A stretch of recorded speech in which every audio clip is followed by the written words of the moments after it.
The crush of the Thornton ball was thick enough to choke on. Hundreds of candles guttered in the chandeliers, their light liquefying into pools of gold across the parquet floor.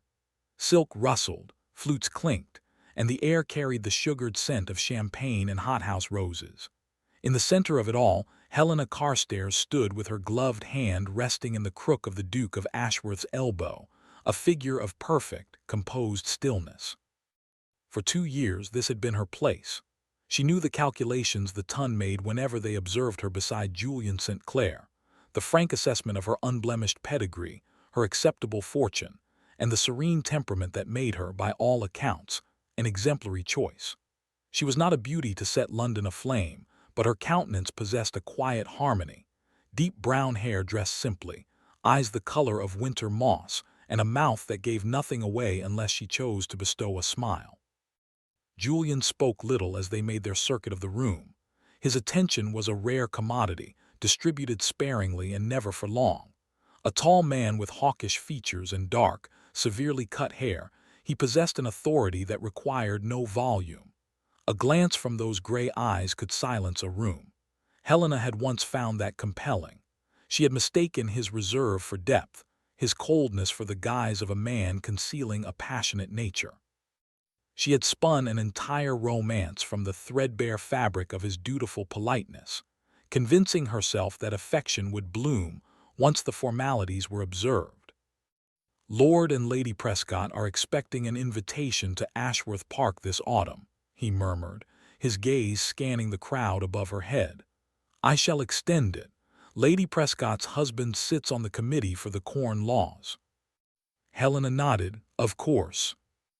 Her voice was a steady note, never rising, never demanding. She had perfected the art of being agreeable because it was what he required. He had never asked for more, and she had been too cowardly to offer it, fearing the sting of his indifference. The arrangement had suited him. It had sustained her on hope alone.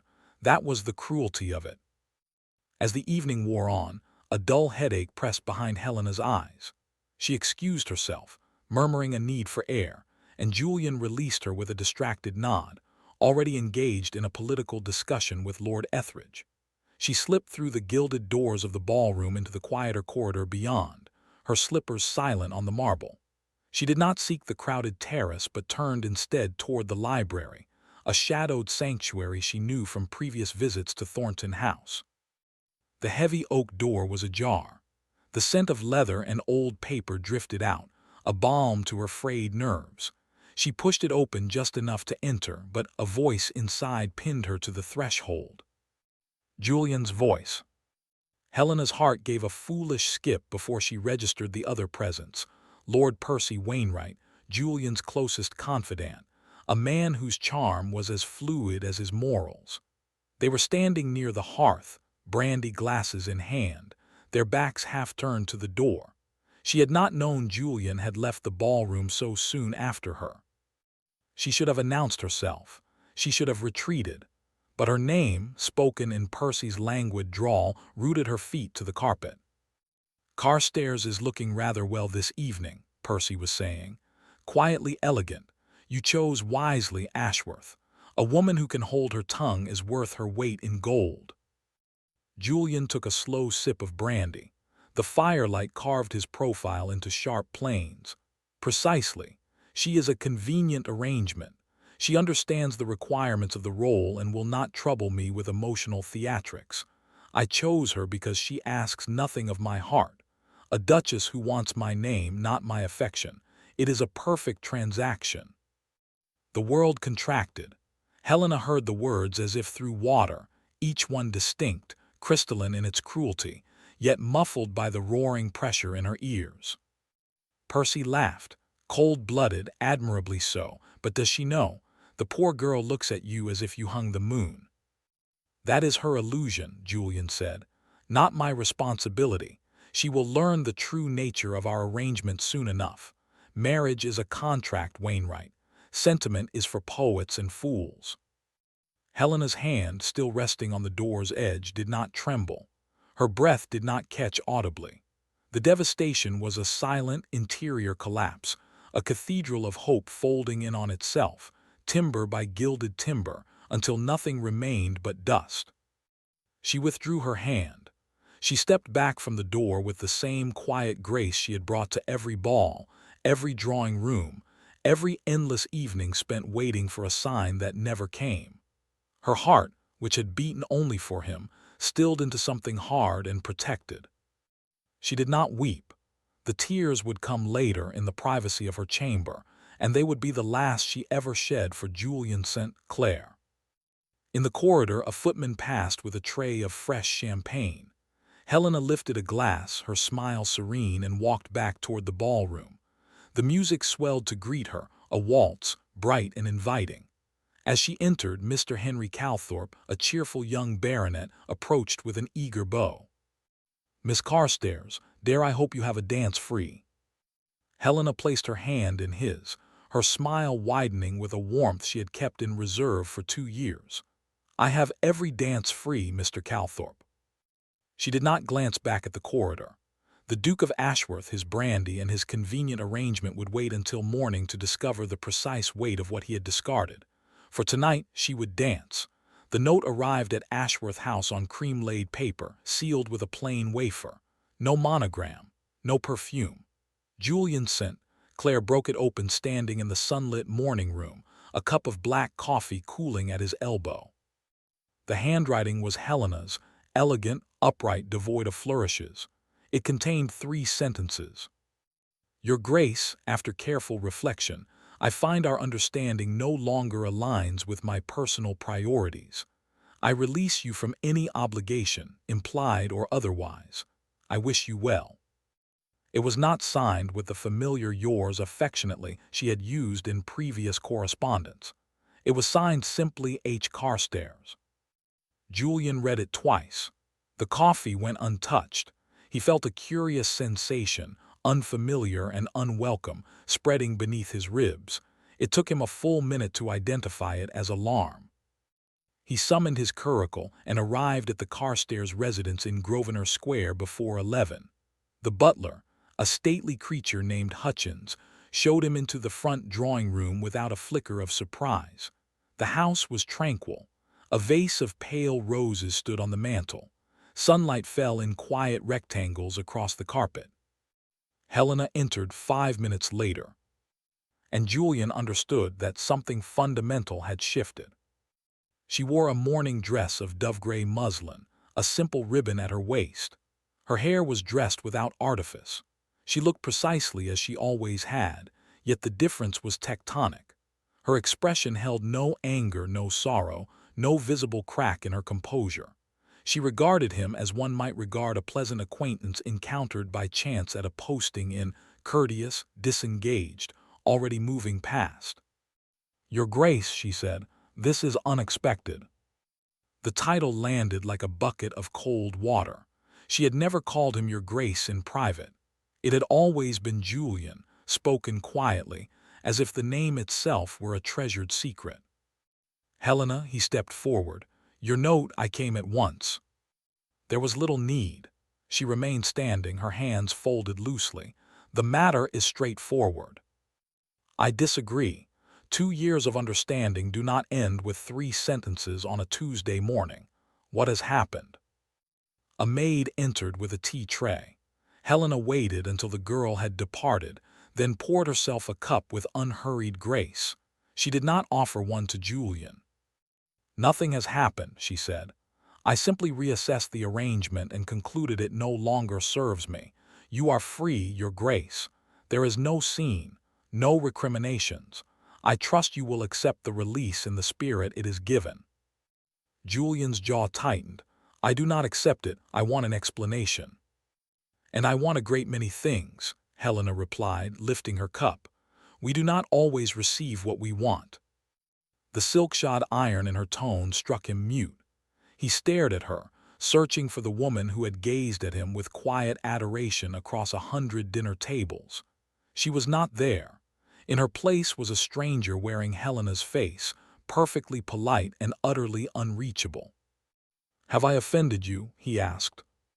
"Offended? No, Your Grace. Offense implies an expectation that was disappointed. I have no expectations." She took a measured sip of tea. Now, if there is nothing further, I have an appointment with my modiste. He had been dismissed.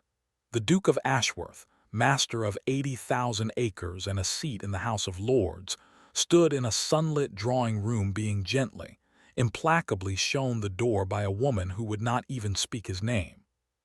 He bowed stiffly and left, the image of her serene face burning behind his eyes. In his carriage, the phrase "I release you" repeated itself until he wanted to throw something. She had not wept, she had not raged, she had simply let him go. And that, he realized with a chill that settled deep into his bones, was far more terrifying. Within a sennight the Ton had devoured the news. The Duke of Ashworth and Miss Carstairs were no longer. Speculation ran rampant through drawing-rooms and clubs. Some whispered she had been jilted. Others murmured she had thrown him over. The mystery of it, the absence of any scandal, the lack of a rival, made the gossip hungrier. Lady Bexley's garden party unfolded on a sweltering Thursday, the lawns of her Richmond estate dotted with striped awnings and gilt chairs. Julian attended because absence would invite more questions. He circulated among the guests with his usual hauteur, accepting condolences and subtle probings with a granite expression. And then he saw Helena. She stood beside the ornamental pond, a parasol of ivory silk resting on her shoulder. The dove-gray of her dress was softened by a sprig of lavender tucked into her sash. She was laughing, a sound Julian realized he had rarely heard directed at him, and the recipient of her amusement was a man Julian recognized with a slow burn of displeasure. Mr. Alastair Finch, second son of the Earl of Redmire, a scholar of some repute, known for his translations of classical texts and his complete indifference to fashionable society. He was neither wealthy nor titled beyond a courtesy, yet he stood at Helena's side with the ease of a man who had already found his place. Finch was lean, bespectacled, with untidy brown hair and a smile that crinkled the corners of his eyes. He spoke, and Helena listened with genuine interest. Then she replied, and Finch laughed, and the intimacy of the exchange struck Julian like a physical blow. He made his way across the lawn, weaving through clusters of guests. He reached the pond just as Finch excused himself to fetch a glass of lemonade. Helena watched him go, then turned and met Julian's gaze squarely. "Your Grace," she said, the same two words wielded with surgical precision. "Miss Carstairs." He positioned himself to block her from the view of the other guests, lowering his voice. "Are you punishing me? Is that the purpose of this performance?" Helena's eyebrows rose a fraction. "I was not aware I was performing. Mr. Finch is an old acquaintance. His mother and mine were schoolroom friends." "He looks at you with obvious intent." "Does he?" She tilted her head, and the parasol shifted, casting her face into dappled shadow. "And what concern is that of yours, Your Grace? You wanted convenience. I am obliging you by removing myself entirely. There is nothing more convenient than a former understanding that simply ceases to exist." The words were quiet, unhurried, and devastating. Julian felt the ground beneath him shift. She knew. Somehow, impossibly, she knew what he had said in the library. The certainty of it drenched him in mortification so complete he could not speak. "I never intended," he began. "Intention matters little," Helena said. "Outcome is everything. Now, if you will excuse me, Mr. Finch returns." She stepped around him and walked toward Finch with a smile that had once been his alone.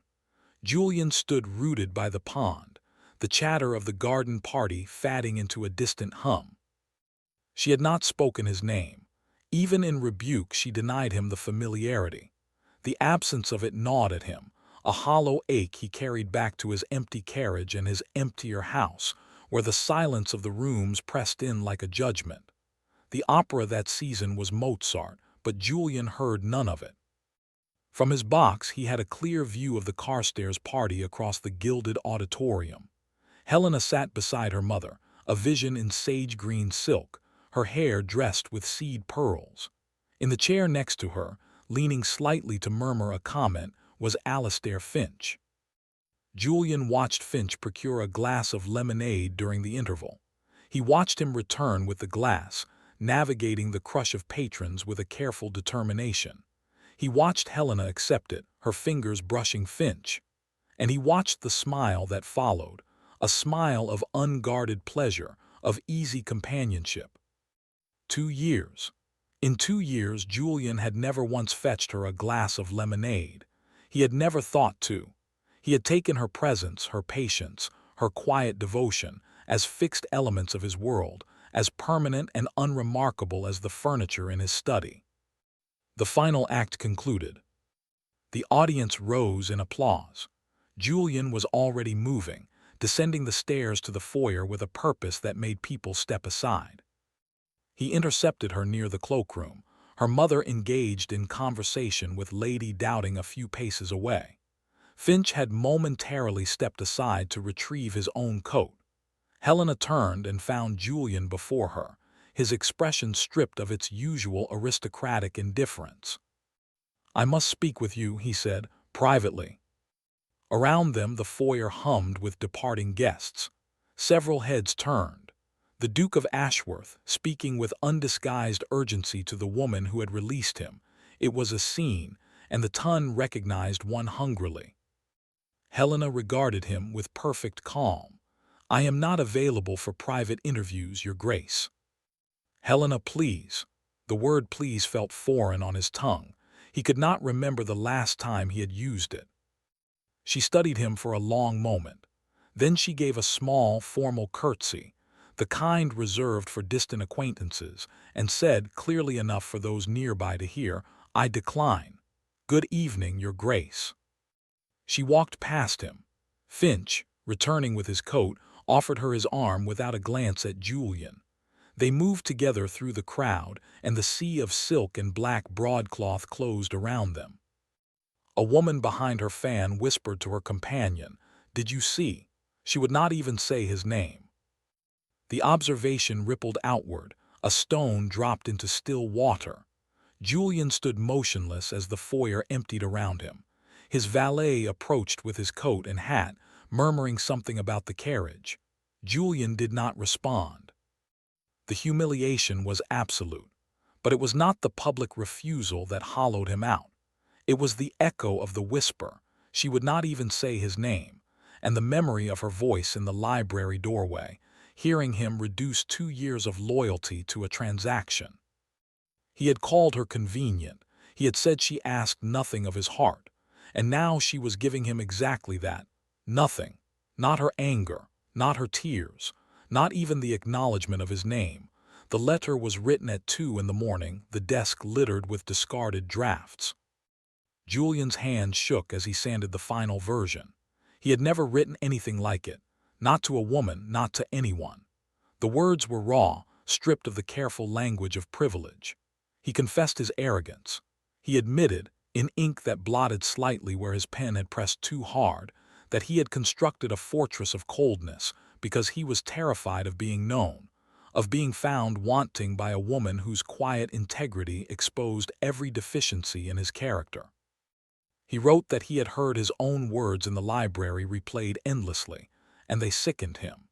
He wrote that he had noticed, in the years they had spent together, the way she hummed a half-remembered tune while reading, the kindness she showed a footman who had spilled wine on her gown, the intelligence in her eyes that he had pretended not to see because it made him feel vulnerable. He did not ask for forgiveness. He did not demand a response. He simply told her the truth, late though it was, and signed it with his name alone, Julian, a name that now felt like a plea. The letter arrived at Grosvenor Square the following morning. Helena read it in the window seat of her chamber, a cashmere shawl drawn around her shoulders against the gray drizzle outside. She read it 3 times. On the 3rd reading, a tear slipped down her cheek and dropped onto the paper, blurring a single word. She blotted it carefully with her sleeve. The letter was sincere. It was everything she had once dreamed of receiving, a confession of feeling from a man she had believed incapable of it. But sincerity was not restoration. Words, however moving, could not rebuild what 2 years of indifference had dismantled. She sat at her small writing desk and penned a reply. She did not address him by name. She wrote only 2 lines, in the same upright hand she had used to end their understanding. "You lost me, I wish you peace." She folded the paper, sealed it, and gave it to Hutchins for delivery. Then she returned to the window seat, her hands still, and watched the rain streak the glass. Julian received the reply standing on the steps of Ashworth House, the drizzle soaking through his coat. He had seen the Carstairs footman approaching and had gone out to meet him, unable to wait another moment. The 2 lines struck him with the force of a physical blow. He stood motionless, rain tracing cold paths down his face, and felt the last door close. "You lost me." Not a question, not an opening, not a conditional statement awaiting negotiation. A declaration of finality. He went inside. The house swallowed him in its marble silence. He walked to his study and sat at the desk where he had drafted the letter, and for the first time since boyhood, Julian St. Clair put his head in his hands. The following week, the engagement announcement of Miss Helena Carstairs to Mr. Alastair Finch appeared in the Morning Post. Julian read it over coffee that had gone cold, and the taste of ash filled his mouth. The Bexley Summer Ball was the last grand event of the season, and the ton attended in force. The gardens of the estate were strung with lanterns, their light flickering like captured fireflies among the branches. Music spilled from the open doors of the ballroom, where couples wheeled through a quadrille. Julian arrived late, having debated for an hour whether to attend at all. In the end, he could not stay away. Not because he hoped to change anything. He was past the arrogance of hope, but because he owed her something he could not name. He found her on the terrace, alone for a brief, precious moment. She stood at the stone balustrade looking out over the darkened lawn. The lantern light caught the curve of her cheek, the quiet dignity of her posture. She did not turn as he approached, though he made no effort to silence his footsteps. "Miss Carstairs." She turned then, and her expression was not hostile, it was simply watchful. "Your Grace." The familiar blade of the title slipped between his ribs, but he absorbed it. He had earned it. "I will not keep you long," he said. "I have come only to speak truth I should have spoken 2 years ago. You may dismiss it. You may walk away. I ask nothing." Helena said nothing. She waited. Julian drew a breath that felt like breaking surface after a long submersion. "I was raised in a house where sentiment was weakness. My father never spoke my mother's name after she died. Not once. The corridors were cold. The servants were silent. I learned, very young, that to want something was to give another person the power to wound you. I built my life around never granting that power." He paused, gripping the stone balustrade. "You were never convenient."